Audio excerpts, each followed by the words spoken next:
안녕하세요. 이번 시간에는 HLB 반기 보고서를 같이 보면서요, 옵티머스 물린 부분에 대해서 대손삼각비 처리한 것을 살펴보고, 그리고 옵티머스에 물린 기업들도 같이 보도록 하겠습니다. 그래서 HLB 반기 보고서를 들어와 보면요, 여기에 기타 대손 상각비가 잡혀있는 것을 볼 수가 있는데요, 300억 원입니다. 그래서 이거는 다들 예상하다시피 하이투자 증권에 옵티머스 펀드 들었던 그 300억 원이 포함되어 있는 것이고요. 이 전기를 보면은 금액이 별로 없었는데 여기 당반기에는 300억 원이 갑자기 딱 나타나 버렸습니다. 그래서 저 이제 대손 상각비라는 것은 이 비용이라는 거죠. 익스펜스, 그리고 이제 배드데스, 뭐 나쁜 부채, 이렇게 해석을 해야 되나요? 그래서 대손 상각비라는 것은 내가 미래에 받을 게 있는데 그걸 못 받았을 때 상각 처리하는 것을 말하게 됩니다. 그리고 이제 일반적으로 내가 받아야 되는데 못 받는 경우는 한 두 가지 정도로 이제 나눠볼 수가 있는데, 일상적인 상거래 활동에서 발생하는 것들은 이제 매출 채권이 있겠죠. 그 다음에 기타 채권, 예를 들어 이번에 HLB 옵티머스는 여기 해당된다고 볼 수가 있겠습니다. 이런 것들도 내가 펀드를 들었는데 이거 못 받게 됐다, 회수가 불가능하게 됐다, 그러면은 이제 이것도 대손상각비로 처리가 되겠죠. 그래서 이제 일반적으로 이제 상거래에서 발생하는 이 매출 채권들은 바로 이제 판매비와 관리비로 기재를 하고요. 그 다음에 기타 채권에서 발생한 것들은 이거는 일상적인 그 영업 활동에서 발생한 게 아니잖아요. 그렇기 때문에 영업 외의 비용으로 기재를 합니다. 이 매출 채권 같은 경우에는 제조업 같은 것들 생각하시면 되겠습니다. 제조업은 뭐 6개월에서 한 1년 몇 년 해가지고 매출 채권. 그러면 이제 대손 상각비는 대충 이제 알았습니다. 내가 못 받을 비용을 상각하는 것. 대손 충당금이라는 건 무엇일까? 뭔가 충당을 해놓는다는 건데, 회수하지 못할 대금을 미리 예상하여 회계상 충당금을 설정해 두는 것입니다. 그래서 이제 차변에 여기 대손 상각비가 있고 대변에 대손 충당금이 있는데, 그래서 이제 대손 충당금 설정 및 환입하는 그런 과정들을 한번 보면은 어느 정도 이해가 될 수 있을 겁니다. 그래서 이거는 이제 기초, 기말을 보는 건데, 이거는 이제 대손 충당금 어떻게 설정하는지 보는 겁니다. 그래서 이제 매출 채권 잔액이 여기 있습니다. 아까 봤듯이 일상적인 상거래 활동에서 발생하는 것들, 이제 매출 채권이 있었잖아요. 그런 것들이 이제 요건데, 여기 앞에 500만 보겠습니다. 그래서 이제 일반적으로 내가 이제 제조업을 하는데 대손 이제 발생이 여기서 한 10%는 내가 못 받더라. 그러니까 이제 뭐 납품하고서 매출 채권을 주잖아요. 근데 그 중에서 한 10%는 돈을 떼이더라라고 겁니다. 이건 경험적으로 알 수가 있죠. 그래서 이제 10% 정도는 내가 돈 뗄 가능성이 있으니까 충당금으로 좀 설정해 놔야 되겠다라고 생각을 한 거죠. 앞에 500이 있는데 요게 10%를 곱해가지고 나온 게 앞에 50입니다. 그래서 이게 이제 충당금으로 있어야 된다는 거죠. 왜냐?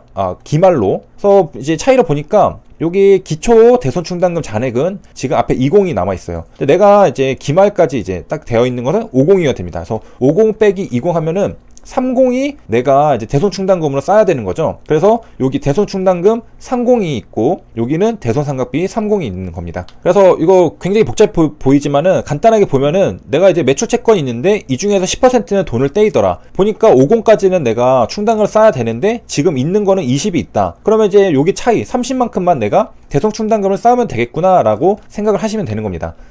그럼 이제 또 이런 궁금증이 있을 수 있죠. 대손 충당금이 필요한 것보다 더 많이 있다. 그럴 경우에는 또 다시 이제 빼면 되죠. 무슨 말이냐면은 이제 내가 매출 채권에 10% 아니 1%만 떼었다. 그러면은 이제 50이 아니라 요게 곱하기 1%에서 5가 되죠. 그러면은 기초는 5인데 기말은 5밖에 안 필요합니다. 그러면 1호만큼은 내가 돈이 남는 거죠. 남아도는 거죠. 그럴 경우에는 대손 충당금을 환입합니다. 그래서 여기 옆에 여기 대손 충당금 이렇게 여기로 가죠. 그래서 1, 5만큼은 환입을 하고, 이제 환입을 한다는 것은 수익으로 처리를 하는 겁니다.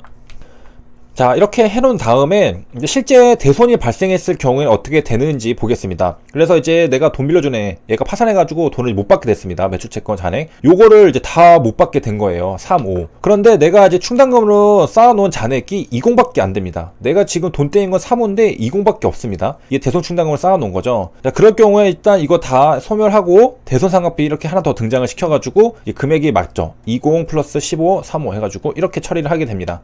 대손 충당금 같은 경우에 내가 그 전부터 차곡차곡 쌓아왔던 거기 때문에 이거는 단기 손익에는 영향을 미치지 않습니다. 실제 대손이 발생했을 때 이거는 내가 이미 쌓아오던 건데, 그런데 이제 대손 상각비가 추가로 더 이제 발생을 한 거잖아요. 이럴 경우에는 이제 단기 손실로 인식을 합니다.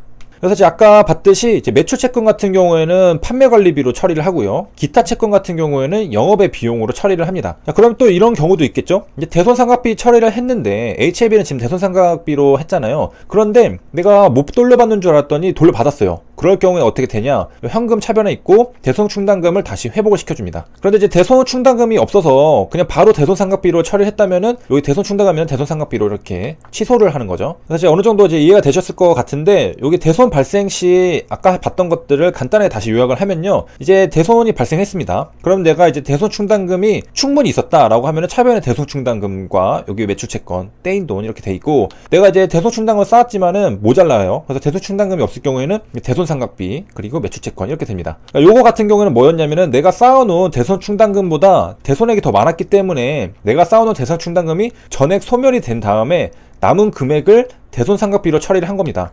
그 다음에 이제 대손으로 처리된 채권이 다시 회수되는 경우도 있잖아요. 그럴 경우에는 차변에 붕괴했던 계정, 여기 뭐 대손 충당금, 대손 상각비를 대변에다가 써주고요. 그 다음에 차변에는 뭘 써주냐, 현금 이런 것들 써줍니다. 아까 다 봤던 내용이죠. 그렇게 해가지고 대손 상각을 했던 것들을 취소를 해줘야 됩니다. 그래서 뭐 플러스 알파로 정기 대손 채권이 회수된 경우에는 이거를 이제 취소를 할 수 없기 때문에 영업의 수익으로 이렇게 처리를 한다고 합니다.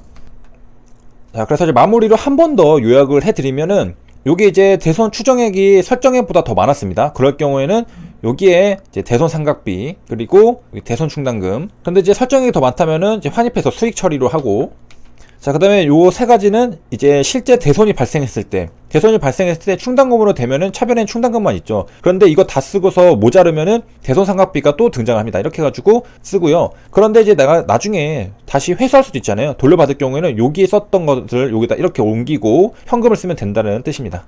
예를 들어 HLB가 이 대손 상각비 잡아놓은 거를 이제 다시 이제 회수를 했다라고 하면은, 여기 오른쪽 대변에 대손 상각비 쓰고 그 다음에 차변에 현금 써가지고 이렇게 처리를 붕괴한다고 됩니다. 그 다음에 이제 대손 충당금 어떻게 이제 되어 있냐, 매출채권 여기 1000이 있잖아요. 대손 충당금 100을 빼가지고 이제 매출채권 900으로 적게 됩니다.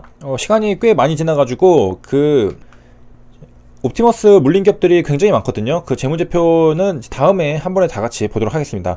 그래서 HLB 여기 매출채권 및 기타 금융자산 여기 들어와 보면요, 여기 다음 반기 말에 대손 충당금이 있는 걸 알 수가 있습니다. 여기 보면은 금액이 딱 300억 원 이렇게 있죠. 투자 예치금. 그래서 여기 옆에 주석이 적혀 있는데 내려가서 보면요, 이 4번은 하이투자 증권의 사기적 부정거래 행위 및 불안전 판매로 인하여 소송 중인 예치금입니다. 그리고 손실 보전을 위해서 대표이사가 법무법인에 자신의 주식을 위탁하는 계약을 체결했다라고 되어 있습니다. 그래서 이제 이 금액은 이렇게 이제 전기만에 없었다가 훅 나온 거고요.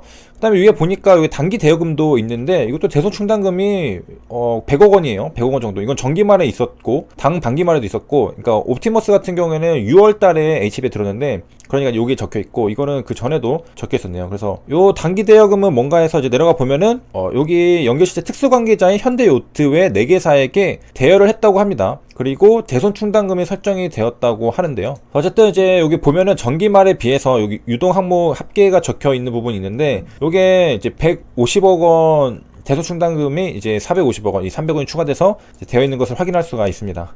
그 다음에 이제 HLB 같은 경우는 유무상 증자를 했잖아요. 그래서 회사로 이제 돈이 한 3천억 정도 들어갔는데, 여기 이제 요구불 예금이 이제 증가를 한 것도 확인할 수 있습니다. 전기 말에는 이제 한 400억 원 정도가 있었는데, 당 반기 말에는 1,500억 원, 한 절반 정도, 유상 증자했던 금액의 절반 정도가 요구불 예금으로 들어가 있는 것을 확인할 수가 있겠습니다. 그래서 여기까지 알아봤고요. 시청해주셔서 감사합니다.